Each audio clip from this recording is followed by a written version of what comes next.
بسم اللہ الرحمن الرحیم۔ اللہ کے نام سے شروع کرتا ہوں جو بہت ہی مہربان ہمیشہ رحم فرمانے والا ہے۔ سورہ المائدہ آیت نمبر 101۔ یا ایہا الذین آمنوا لا تسألوا عن اشیاء ان تبد لکم تسؤکم وَإِن تَسْأَلُوا عَنْهَا حِينَ يُنَزَّلُ الْقُرْآنُ تُبْدَ لَكُمْ عَفَا اللَّهُ عَنْهَا وَاللَّهُ غَفُورٌ حَلِيمٌ۔ ترجمہ: اے ایمان والو، مت پوچھا کرو ایسی باتیں کہ اگر ظاہر کی جائیں تمہارے لیے تو بری لگیں تمہیں، اور اگر پوچھو گے ان کے متعلق جب کہ اتر رہا ہے قرآن تو ظاہر کر دی جائیں گی تمہارے لیے۔ معاف کر دیا ہے اللہ نے ان کو، اور اللہ بہت بخشنے والا بڑے حلم والا ہے۔ سورہ المائدہ آیت نمبر 101 کی تفسیر۔ بعض لوگ حضور کریم صلی اللہ علیہ وآلہ وسلم سے عجیب و غریب قسم کے سوالات پوچھا کرتے تھے جن میں کوئی دینی اور دنیوی فائدہ نہیں ہوا کرتا تھا، یہاں تک کہ حضور صلی اللہ علیہ وآلہ وسلم ان سوالات سے کبیدہ خاطر ہوئے اور ایک روز منبر پر تشریف فرما ہو کر ارشاد فرمایا: لا تسألون اليوم عن شيء الا بینتہ لکم۔ آج تم جس چیز کے متعلق مجھ سے دریافت کرو گے وہ میں تمہیں بتاؤں گا۔ سب صحابہ کرام کے سر جھکے ہوئے تھے اور زارو قطار رو رہے تھے، اور کسی میں ہمت نہ تھی کہ کوئی بات کر سکے۔ اس وقت حضرت عبداللہ بن حذافہ، جن کے نسب کے متعلق لوگ طرح طرح کی چیزیں میں گوئیاں کیا کرتے تھے، اٹھے اور عرض کی: من ابی یا رسول اللہ، میرا باپ کون ہے؟ حضور صلی اللہ علیہ وسلم نے یہ نہیں کہا کہ مجھے کیا پتا، مجھ سے تو کوئی فقہ کا مسئلہ دریافت کرو، بلکہ اپنے خداداد وسیع علم کا اظہار فرماتے ہوئے جواب دیا کہ ابو کا حذافہ، تیرا باپ حذافہ ہے۔ ان کی والدہ اپنے لڑکے کے اس سوال پر کانپ اٹھیں اور کہنے لگیں: اے عبداللہ، تجھ سے زیادہ نافرمان بھی کسی کا بیٹا ہو سکتا ہے؟ تو مجھے برسر مجلس رسوا کرنا چاہتا تھا۔ حضرت عبداللہ کو اپنے محبوب نبی صلی اللہ علیہ وسلم کے علم خداداد پر اتنا اعتماد تھا کہ فرمایا: اگر حضور صلی اللہ علیہ وسلم مجھے کسی حبشی غلام کا بیٹا کہہ دیتے تو مجھے انکار نہ ہوتا۔ اسی طرح بعض لوگ بال کی کھال نکالنے کے عادی تھے۔ حج کی فرضیت کا حکم نازل ہوا تو ایک شخص نے عرض کی: یا رسول اللہ، کیا ہر سال؟ حضور صلی اللہ علیہ وآلہ وسلم خاموش رہے۔ اس نے مکرر سہ اپنا سوال دہرایا۔ حضور صلی اللہ علیہ وآلہ وسلم نے فرمایا: نہیں، اور اگر میں ہاں کہہ دیتا تو تم پر ہر سال حج فرض ہو جاتا، کیونکہ اس قسم کے سوالات مفید ہونے کی بجائے تکلیف اور مشقت کا باعث بن سکتے تھے، اس لیے ان سے منع فرما دیا۔ حضور صلی اللہ علیہ وآلہ وسلم کا یہ ارشاد گرامی بھی پیش نظر رہے کہ اللہ تعالیٰ نے کچھ فرض مقرر کیے ہیں، ان کو ضائع نہ کرو۔ بعض چیزوں کو حرام کر دیا ہے، ان کی پردہ دری نہ کرو، اور بعض حدیں مقرر کر دی ہیں، ان کو مت توڑو، اور بعض چیزوں کے متعلق دانستہ سکوت فرمایا ہے، ان کے متعلق بحث نہ کرو۔ سورہ المائدہ آیت نمبر 102۔ قد سألها قوم من قبلكم ثم أصبحوا بها كافرين۔ ترجمہ: تحقیق پوچھا تھا ان کے متعلق ایک قوم نے تم سے پہلے، پھر وہ ہو گئے ان احکام کا انکار کرنے والے۔ سورہ المائدہ آیت نمبر 103۔ ما جعل اللہ من بحیرۃ ولا سائبۃ ولا وصیلۃ ولا حام ولكن الذین کفروا یفترون علی اللہ الکذب واکثرهم لا یعقلون۔ ترجمہ: نہیں مقرر کیا اللہ تعالیٰ نے بحیرہ اور نہ سائبہ اور نہ وسیلہ اور نہ حام، لیکن جنہوں نے کفر کیا وہ تہمت لگاتے ہیں اللہ تعالیٰ پر جھوٹی، اور اکثر ان میں سے کچھ سمجھتے ہی نہیں ہیں۔ سورہ المائدہ آیت نمبر 103 کے پہلے حصے کی تفسیر۔ کسی چیز کو حلال یا حرام کرنے کا اختیار اللہ تعالیٰ کو ہے، یا اس کے اذن سے اس کے رسول صلی اللہ علیہ وآلہ وسلم کو۔ اگر کوئی شخص اللہ اور رسول صلی اللہ علیہ وسلم کی حلال کی ہوئی چیز کو حرام اور حرام کی ہوئی چیز کو حلال کرتا ہے تو وہ تشریع اور قانون سازی کا حق اپنے ہاتھ میں لے رہا ہے، اور حقوق ربانی میں مداخلت کرنے کا مجرم بن رہا ہے۔ اس آیت میں کفار کی ایسی مداخلت کا ذکر فرمایا جا رہا ہے کہ جن جانوروں کا گوشت اور دودھ اللہ تعالیٰ نے حلال کیا، ان سے خدمت لینے، ان پر سواری کرنے، بوجھ لادنے کی اجازت بخشی، یہ کفار اپنی من گھڑت تجویزوں سے ان کو اپنے اوپر حرام کر دیتے ہیں اور کہتے یہ ہیں کہ ہمیں اللہ تعالیٰ نے یہ حکم دیا ہے، حالانکہ یہ سراسر جھوٹ اور بہتان ہوتا ہے۔ جن جانوروں کو مشرکین اپنے اوپر مختلف طریقوں سے حرام کر دیا کرتے تھے، ان کے نام بمائے تشریح درج ذیل ہیں۔ نمبر 1، بحیرہ، اس کا لغوی معنی ہے کان چرا۔ وہ اونٹنی جو 5 بچے جنتی اور آخری بچہ نر ہوتا تو کان چیر کر اسے چھوڑ دیتے، اس پر سواری کرنا، اس کا گوشت سب اپنے اوپر حرام خیال کر لیتے۔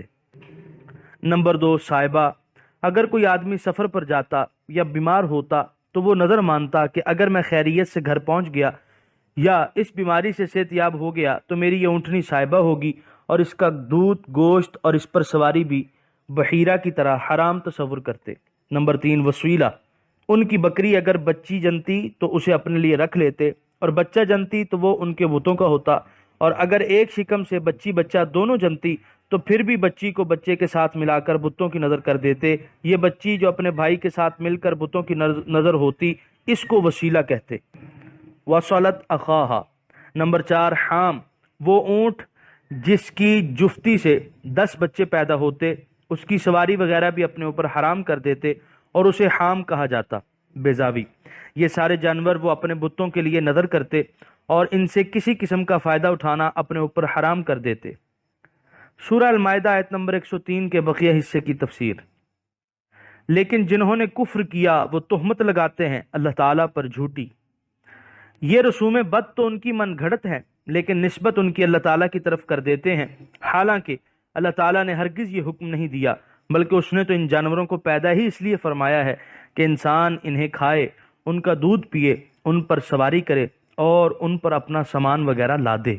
سورہ المائدہ آیت نمبر 104۔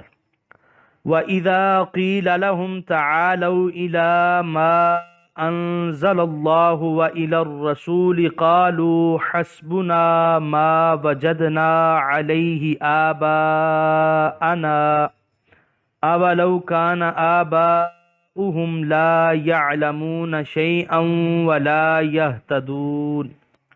ترجمہ، اور جب کہا جاتا ہے انہیں کہ آؤ اس کی طرف جو نازل کیا ہے اللہ تعالیٰ نے، اور آؤ اس کے رسول کی طرف، کہتے ہیں کافی ہے ہمیں جس پر پایا ہم نے اپنے باپ دادا کو، اگرچہ ان کے باپ دادا کچھ بھی نہ جانتے ہوں اور نہ ہدایت یافتہ ہوں، کیا پھر بھی وہ انہی کی پیروی کریں گے؟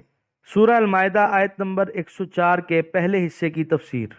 اگر ان لوگوں کو ان بےہودہ رسموں سے باز آنے اور قرآن و سنت کی اطاعت کے لیے کہا جاتا ہے تو کہتے ہیں ہمیں تمہاری رہنمائی کی ضرورت نہیں، ہم تو صرف اسی راہ پر گامزن رہیں گے جس پر ہمارے باپ دادا چلا کرتے تھے۔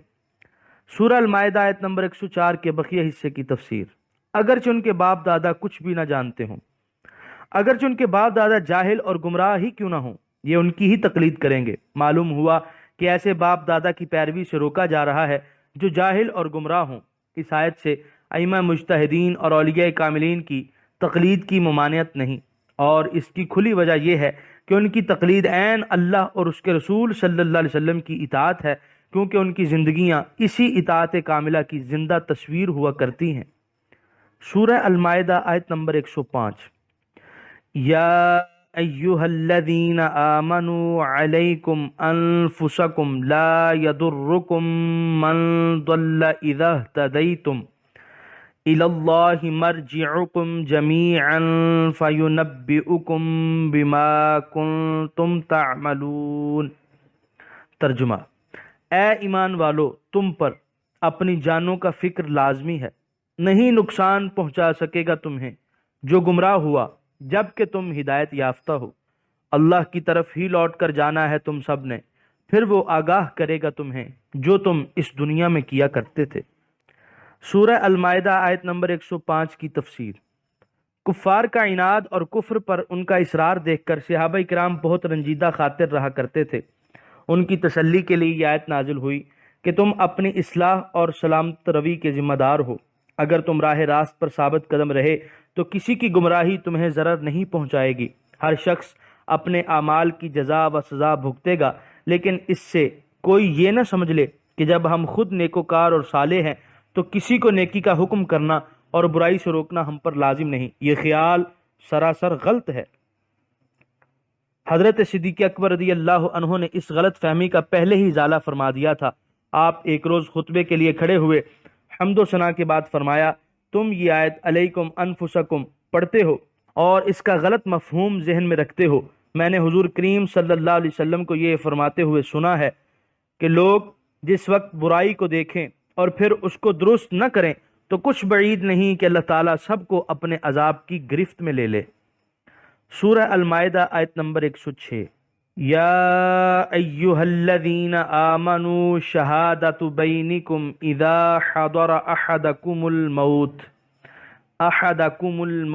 حین الوصیۃ اثنان ذوا عدل منکم او آخران من غیرکم ان انتم ضربتم فی الارض فاصابتکم مصیبۃ الموت تحبسونہما من بعد الصلاة فیقسمان باللہ ان ارتبتم لا نشتری بہ ثمنا ولو کان ذا قربا ولا نکتم شہادۃ اللہ انا اذا لمن الآثمین۔ ترجمہ: اے ایمان والو، آپس میں تمہاری گواہی جب آ جائے کسی کو تم سے موت، وصیت کرتے وقت یہ ہے کہ دو معتبر شخص تم میں سے ہوں یا دو اور غیروں میں سے، اگر تم سفر کر رہے ہو زمین میں، پھر پہنچے تمہیں موت کی مصیبت، روکو ان دو گواہوں کو نماز پڑھنے کے بعد تو وہ قسم کھائیں اللہ کی، اگر تمہیں شک پڑ جائے ان الفاظ سے کہ ہم نہ خریدیں گے اس قسم کے عوض کوئی مال، اور اگرچہ قریبی رشتہ دار ہی ہو، اور ہم نہیں چھپائیں گے اللہ تعالیٰ کی گواہی، اگر ہم ایسا کریں تو یقیناً ہم اس وقت گناہ گاروں میں شمار ہوں گے۔ سورہ المائدہ آیت نمبر 106 کے پہلے حصے کی تفسیر۔ ان تین آیتوں کو اعراب، معنی اور حکم کے اعتبار سے مشکل ترین آیات شمار کیا گیا ہے۔ ان کا خلاصہ مطلب یہ ہے کہ اگر کوئی مسلمان سفر میں ہو اور اس کی موت کا وقت قریب آ جائے تو دو معتبر مسلمانوں کو بلا کر اپنے مال کی وصیت کرے، اور اگر اس وقت مسلمان نہ مل سکیں تو دو غیر مسلموں کو بلا کر ہی اس کی وصیت کر دے، اور جب وہ وصی اس کے گھر پہنچے اور وارثوں کو شک پڑ جائے کہ انہوں نے صحیح حالات نہیں بتائے تو نماز عصر کے بعد جب لوگ نماز سے فارغ ہو جائیں تو ان وصیوں کو بلا کر قسم لی جائے کہ انہوں نے کسی قسم کی خیانت نہیں کی اور وصیت کو صحیح طور پر بیان کر دیا ہے، کیونکہ وارث اس صورت میں مدعی تھے لیکن ان کے پاس ان وصیوں کے خلاف گواہ موجود نہ تھے، اس لیے وصی جو منکر تھے ان سے قسم لی گئی، لیکن اگر بعد میں ان کی خیانت پکڑی جائے اور ان کا جھوٹ ظاہر ہو جائے تو پھر وارثوں میں سے دو آدمی قسم اٹھائیں کہ پہلے وصیوں کا بیان غلط تھا اور جو ہم کہہ رہے ہیں وہ زیادہ صحیح ہے، پھر ان وارثوں کی قسم کے مطابق فیصلہ کیا جائے۔ وہ خاص واقعہ جس کے بارے میں یہ احکام نازل ہوئے اس کے ذکر سے مزید وضاحت ہو جائے گی، اس لیے اس کا ذکر کرنا بھی مناسب ہے۔ واقعہ یہ ہے کہ بدیل نامی ایک مسلمان دو عیسائیوں تمیم الداری اور عدی کے ہمراہ ملک شام میں تجارت کی غرض سے گئے۔ جب بدیل شام پہنچے تو اچانک بیمار ہو گئے اور انہوں نے اپنے سامان کی فہرست لکھ کر سامان میں رکھ دی اور اپنے ساتھیوں کو اس کی اطلاع نہ دی۔ جب ان کی حالت نازک ہو گئی تو انہوں نے اپنے دونوں ساتھیوں کو بلا کر وصیت کی کہ میرا سامان میرے گھر پہنچا دینا، چنانچہ ان کا انتقال ہو گیا۔ تمیم اور عدی نے ان کا سامان سنبھالا، اس میں ایک چاندی کا پیالہ تھا جس پر سنہری نقش و نگار تھے، وہ ان کو پسند آیا اور اسے نکال لیا۔ مدینہ واپس پہنچ کر بدیل کا سامان ان کے گھر پہنچا دیا۔ گھر والوں کو سامان کی وہ فہرست مل گئی۔ جب سامان کو اس فہرست کے مطابق کیا گیا تو پیالہ مفقود تھا۔ ان سے دریافت کیا، انہوں نے بے خبری کا اظہار کیا۔ چنانچہ بارگاہ رسالت میں عرض کی گئی، حضور صلی اللہ علیہ وآلہ وسلم نے عصر کی نماز کے بعد ان دونوں کو بلایا اور ان سے قسم لی، وہاں بھی انہوں نے قسم اٹھا لی۔ کچھ عرصہ بعد وہ پیالہ مکہ کے ایک سنار کے پاس پایا گیا۔ اس نے بتایا کہ میں نے تو یہ پیالہ تمیم اور عدی سے 1000 درہم میں خریدا ہے۔ چنانچہ پھر مقدمہ بارگاہ رسالت میں پیش ہوا۔ اس آیت کے مطابق اس دفعہ بدیل کے وارثوں سے قسم لی گئی کہ یہ پیالہ بدیل کا ہے، اس نے فروخت نہیں کیا بلکہ عدی اور تمیم نے خیانت کی ہے۔ چنانچہ ان دونوں کے خلاف فیصلہ صادر ہوا اور ان سے 1000 درہم لے کر بدیل کے وارثوں کو دیا گیا۔ سورہ المائدہ آیت نمبر 106 کے دوسرے حصے کی تفسیر۔ دو معتبر شخص تم میں سے ہوں یا دو اور غیروں میں سے۔ اس سے بعض فقہا نے بوقت ضرورت غیر مسلم کی شہادت مسلمان کے لیے جائز رکھی ہے۔ امام صاحب کے نزدیک ذمی کے لیے شہادت دے سکتا ہے لیکن مسلمان کے لیے نہیں دے سکتا۔ آیت سے یہ مفہوم واضح طور پر مستفاد نہیں ہوتا۔ سورہ المائدہ آیت نمبر 106 کے تیسرے حصے کی تفسیر۔ روکو ان دو گواہوں کو نماز پڑھنے کے بعد۔ ویسے تو ہر نماز کے بعد جائز ہے لیکن ظہر اور عصر کی نماز کے بعد بہتر ہے کیونکہ اس وقت لوگوں کا اجتماع زیادہ ہوتا ہے۔ سورہ المائدہ آیت نمبر 106 کے بقیہ حصے کی تفسیر۔ تو وہ قسم کھائیں اللہ کی اگر تمہیں شک پڑ جائے ان الفاظ سے۔ شہادت لینے کی ضرورت تب ہوگی جب وارثوں کو شک ہو، ورنہ نہ مقدمہ ہوگا نہ شہادت و قسم کی ضرورت ہوگی۔ سورہ المائدہ آیت نمبر 107۔ فَإِنْ عُثِرَ عَلَىٰ أَنَّهُمَا اسْتَحَقَّا إِثْمًا فَآخَرَانِ يَقُومَانِ مقامهما من الذين استحق عليهم الأوليان فيقسمان بالله لشهادتنا